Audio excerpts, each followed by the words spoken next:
President Fidel Ramos, Sir, salamat po sa tulong mo making me President.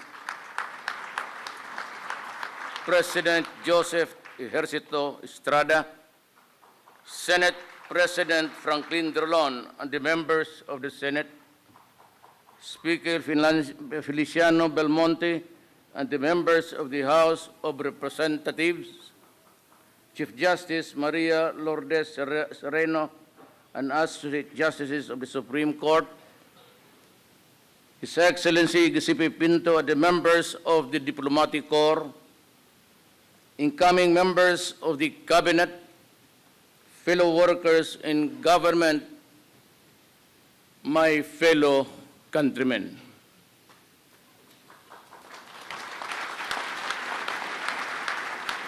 No leader, however strong, can succeed at anything of national importance or significance unless he has the support and cooperation of the people he is tasked to lead and sworn to serve. It is the people from whom democratic governments draw strength, and this administration is no exception. That is why we have to listen to the murmurings of the people, fear their pulse, supply their needs, and fortify their faith and trust in us whom they elected to public office.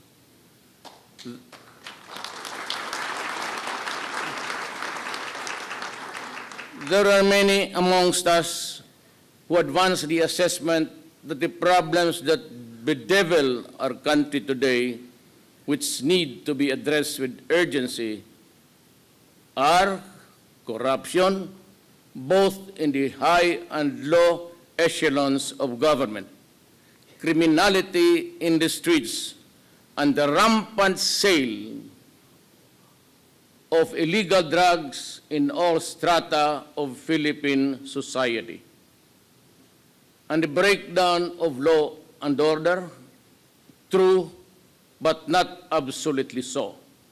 For I say these ills are mere symptoms of a virulent social disease that creeps and cuts into the moral fiber of Philippine society.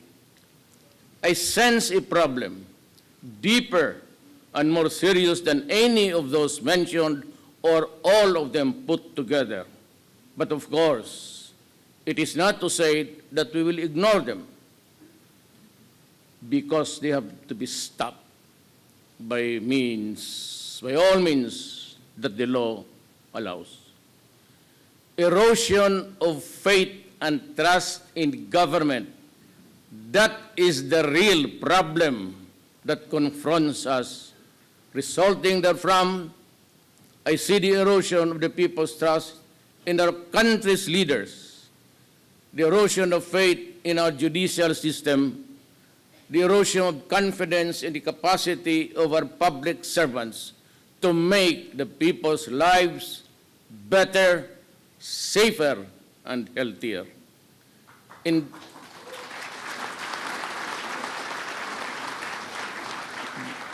Indeed, ours is a problem that dampens the human spirit, but all is not lost.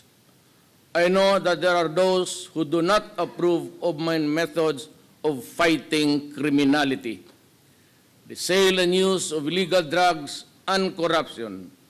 They say that my methods are unorthodox and verge on the illegal. In response, let me say this. I have seen how corruption bled the government of funds which were allocated for the use in uplifting the poor from the mire that they are in. I have seen how illegal drugs destroy individuals and ruin family relationships. I have seen how criminality, by means all foul, snatched from the innocent and the unsuspecting the years and years of accumulated savings, years of toil, and then suddenly they are back to where they started. look at this from that perspective and tell me that I am wrong.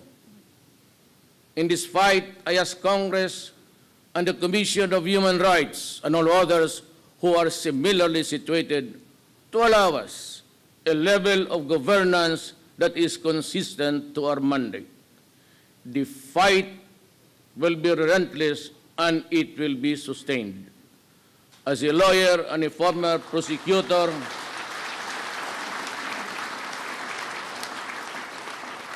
I know the limits of the power and authority of the President. I know what is legal and what is not. My adherence to due process and the rule of law is uncompromising.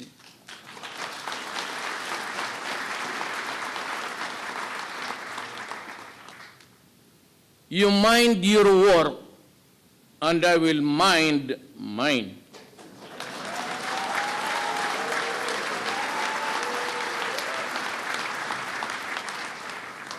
Malasakit, tunay na pagbabago, tinud-anay ang kausaban.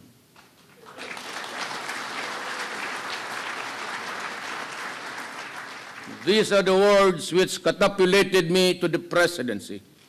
The slogans were conceptualized not for the sole purpose of securing the votes of the electorate. Tinud-anay ang kabaguhan, mao kani ang tumong sa atong gobyerno.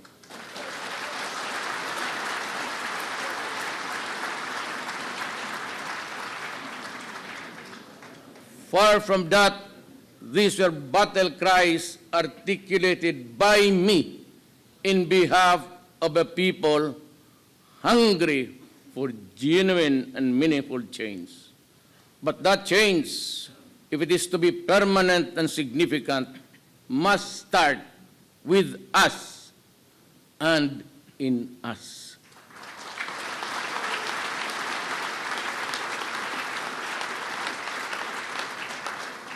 To borrow the language of F. Shinel Jose, we have become our own worst enemies, and we must have the courage and the will to change ourselves.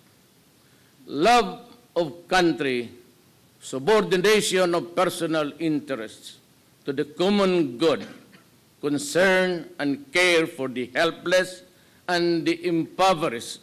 These are among the lost and faded values that we seek to recover and revitalize as we commence our journey towards a better Philippines.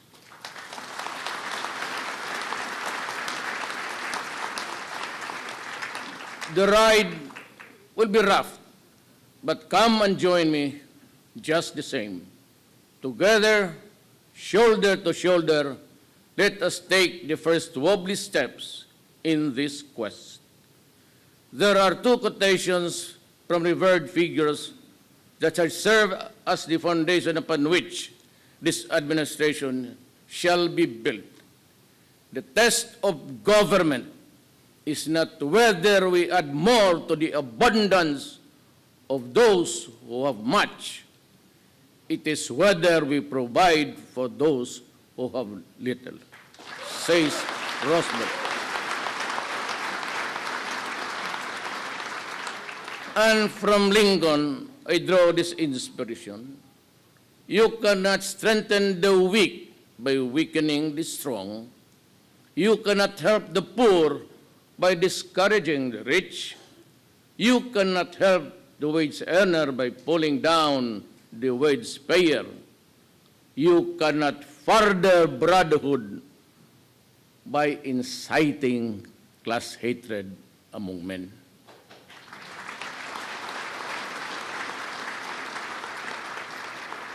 My economic and financial political policies are contained in those quotations, though couched in general terms. Read between the lines. I need not go to specifics now. They shall be supplied to you in due time. However, there are certain policies and specifics of which cannot help wait for tomorrow to be announced. Therefore, I direct all department secretaries and the heads of agencies to reduce requirements and the processing time of all applications from the submission to release. I order all department secretaries and heads of agencies to remove redundant requirements, and compliance with one department or agency shall be accepted as sufficient for all. I order all department secretaries and heads of agencies to refrain from changing and bending the rules of government contracts, transactions, and projects already approved and awaiting implementation. Changing the rules when the game is ongoing is wrong. I abhor secrecy and instead advocate transparency in all government contracts, projects, and business transactions, from submission of proposals to negotiation to perfection and finally to consummation. Do them, and we will work together.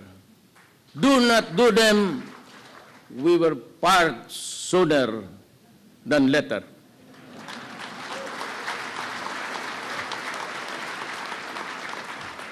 On the international front and community of nations, let me reiterate that the Republic of the Philippines will honor treaties and international obligations. On the domestic front, my administration is committed to implement all signed peace agreements in step with constitutional and legal reforms. I am elated by the expression of unity among our Moro brothers and leaders and the response of everyone else to my call for peace.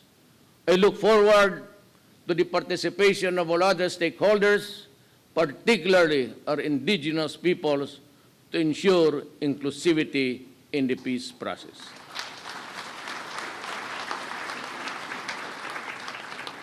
Let me remind,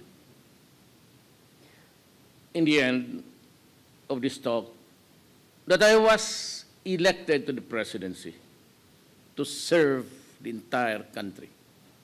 I was not elected to serve the interest of any person or any group or any one class. I serve everyone and not only one.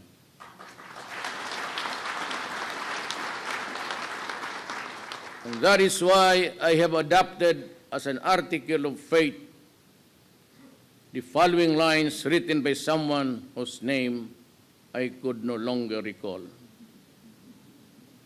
He said, I have no friends to serve. I have no enemies to harm.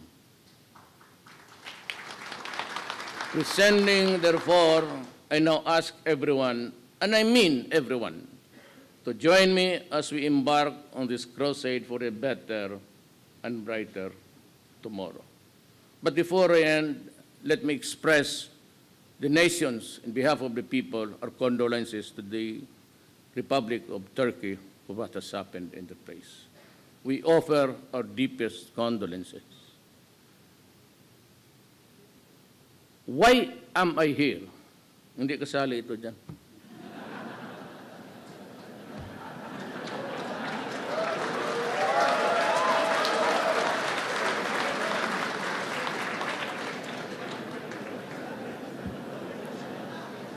The past tense was, I am here because I love my country and I love the people of the Philippines. I am here, why? Because I am ready to start my work for the nation. Thank you and good afternoon.